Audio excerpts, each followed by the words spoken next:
আজ জাতীয় পরিচয়পত্রের জন্য আবেদন করবেন বিএনপির ভারপ্রাপ্ত চেয়ারম্যান তারেক রহমান। এজন্য ফিঙ্গারপ্রিন্ট দেওয়ার পর থেকে সর্বোচ্চ ২৪ ঘণ্টা এবং সর্বনিম্ন ৭-৮ ঘণ্টার মধ্যে এনআইডি পাবেন তিনি। এ তথ্য নিশ্চিত করেছেন জাতীয় পরিচয় নিবন্ধন অনুবিভাগের মহাপরিচালক এস এম হুমায়ুন কবির। শনিবার ২৭ ডিসেম্বর সকাল 10:30টার দিকে নির্বাচন কমিশনের সংবাদ সম্মেলনে এ বিষয়ে জানান তিনি। হুমায়ুন কবির বলেন, নির্বাচন কমিশন তাদের প্রস্তুতি সম্পন্ন করেছে। যে রুমে বসে তারেক রহমান বায়োমেট্রিক দেবেন সেটাও প্রস্তুত করেছে ইসি।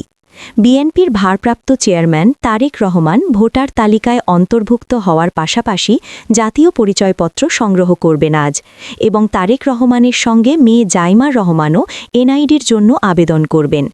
এর আগে সকাল 11:30টার দিকে শাহবাগে শহীদ ওসমান হাদির কবর জিয়ারত করেন তারেক রহমান। এরপরই তার নির্বাচন কমিশনের যাওয়ার কথা রয়েছে।